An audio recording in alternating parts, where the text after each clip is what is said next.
성도 여러분 안녕하십니까? 오늘의 말씀은 누가복음 20장 19절에서 40절 말씀입니다. 오늘 말씀은 크게 두 부분으로 나뉘어져 있습니다. 19절에서 26절 말씀에서는 유대인 종교 지도자들이 사람을 보내서 예수님께서 로마 제국에 대하여 안 좋은 이야기를 하는 것을 잡아내기 위해서 예수님을 시험하고자 질문을 던집니다. 그 질문은 오늘 말씀 21절과 22절에 나와 있는 것처럼 우리가 로마 황제에게 세금을 바쳐야 하느냐에 대한 질문이었습니다. 이 당시 유대인들이 로마 황제한테 세금을 바치는 문제는 오늘날 저와 여러분이 세금 내는 문제와 많이 다릅니다. 이 당시에는 로마 제국이 유대인들을 지배하고 있었습니다.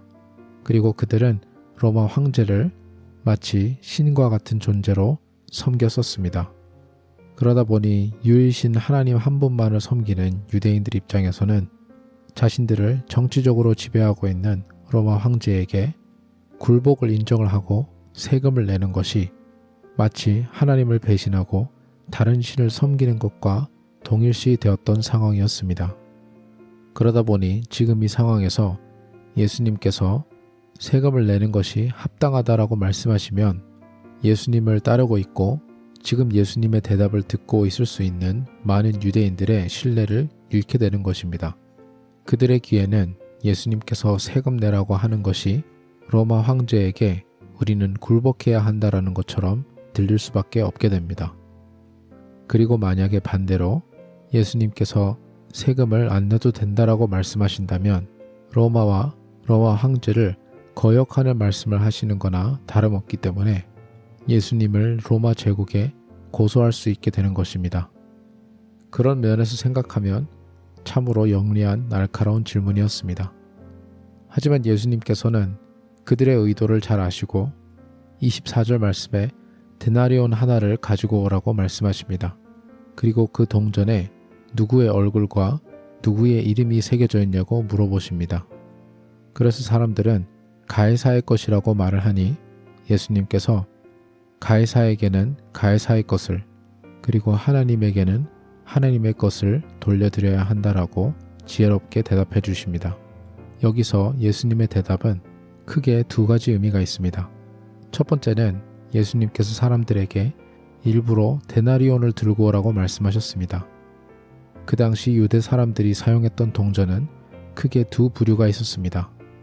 한 가지는 데나리온보다 훨씬 적은 금액인 현지 동전, 빵이나 다른 음식들 구매할 수 있는 자그마한 구리 동전 같은 것들을 사용했었습니다. 하지만 이 동전들은 지역 화폐로서 유대 땅을 벗어나면 사용하기가 힘들었었습니다. 그와 반면 로마 제국이 제공했었던 황제의 얼굴이 찍혀있던 동전들은 로마가 통치하는 어떠한 지역에 가도 다 사용할 수 있었습니다. 이처럼 예수님께서는 유대인들이 로마 제국의 통치와 영향력을 그렇게 강하게 반대하면서도 로마 제국이 가져다주는 많은 장점들과 편리한 점들을 다 누리고자 하는 이스라엘 백성들의 모순을 지적하셨던 것입니다. 하지만 그와 동시에 로마 제국을 포함하여 이 세상 모든 것들은 하나님의 것, 하나님께서 창조하신 것이라는 것 또한 예수님께서 강조하셨던 것입니다. 예수님을 시험하려고 했던 사람들은 우리 편인 사람들 그리고 상대편인 사람들을 판가름하려다 사실은 모든 것이 하나님의 통치 아래에 있다는 것을 기억하지 못하며 그 상황 속에서 나는 한 개인으로 사람과 하나님 앞에 성실히 그리고 마땅히 드려야 할 것들을 드리며 살아가야 한다는 것을 오늘 말씀을 통해서 알려주고 계신 것입니다. 사람의 시점에서 모든 것을 보다 보니 하나님 나라의 중요한 핵심을 잊고 있었던 것입니다. 오늘 말씀 27절에서 40절 말씀도 마찬가지입니다. 이번에는 사두개파 사람들이 예수님에게 찾아와 한 여자가 7 형제와 한 명씩 차례대로 결혼하게 된다면 그들이 다 죽고 나서 천국에 가게 될 때에 그 한 여자는 모든 7명의 남편들의 아내가 되겠느냐라는 질문을 예수님에게 던집니다. 사두개파 사람들은 죽음 이후에 아무것도 없다라고 믿던 사람들입니다. 이들의 주장은 우리가 이 땅 가운데 살 때에 하나님의 뜻을 잘 지켜 살고 죽고 나서는 그것이 인생의 전부이며 끝이라고 믿었던 사람들입니다.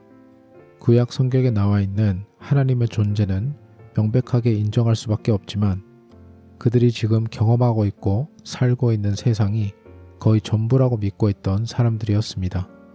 이들 또한 자신들이 익숙한 세상, 자신들이 이 땅 가운데 살아가면서 경험한 것을 토대로 다른 모든 것들을 해석했던 사람들입니다. 예수님은 이들을 꾸짖으시면서 죽음 이후에는 마치 천사들처럼 부활한 하나님의 자녀들처럼 살아갈 것이라고 말씀해 주십니다. 그리고 이어서 사두개인들도 강력하게 믿었던 모세 오경을 말씀하시면서 하나님은 지금도 천국에서 살아있는 아브라함과 이삭과 야곱의 하나님이라고 말씀해 주고 계십니다.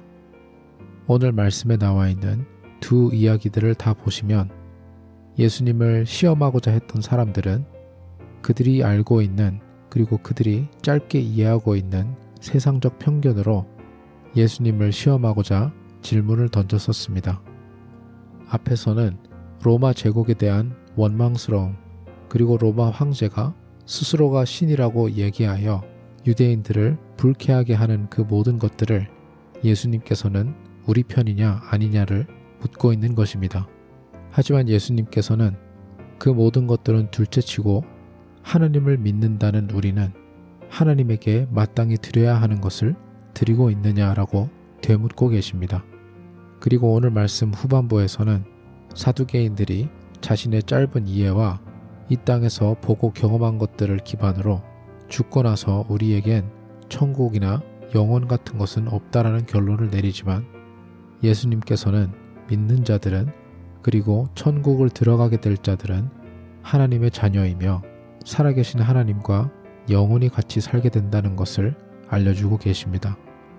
때로는 우리는 오늘 말씀에 나와 있는 율법학자들과 사두개인들처럼 하나님의 절대적인 시선보다는 나 자신의 좁은 방법과 좁은 시선으로 세상을 보고 해석할 때가 참으로 많은 것 같습니다.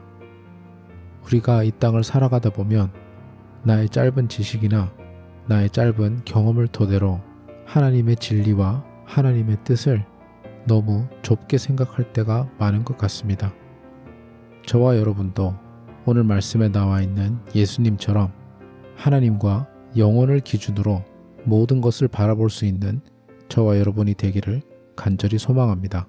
아주 섬세한 세금을 내는 문제라든지 결혼이나 자녀나 우리의 직장이나 학업 관련된 문제, 우리가 살아가면서 생각해야 되는 모든 문제들을 세상에서 원래 정해주는 것이 기본값이 아닌 하나님께서 말씀해 주시는 그리고 성경에서 가르쳐주고 있는 것을 기반으로 오늘 말씀에서 예수님께서 하셨던 것처럼 저와 여러분도 그렇게 인생을 해석하는 사람들이 되어가기를 간절히 소망합니다. 기도하겠습니다. 하나님 아버지, 우리가 일상을 살아가면서 주변에서 이야기해주는 대로 그리고 내가 스스로 이해하는 대로 그대로 받아들이고 살아갈 때가 참으로 많은 것 같습니다. 하나님, 우리의 삶의 모든 부분을 하나님과 예수님의 복음을 기준으로 해석할 수 있도록 도와주시고 하나님의 뜻을 우선으로 하고 살아가는 저희 모두가 될 수 있도록 주님 인도하여 주시옵소서. 감사드리며 예수님 이름으로 기도드립니다. 아멘.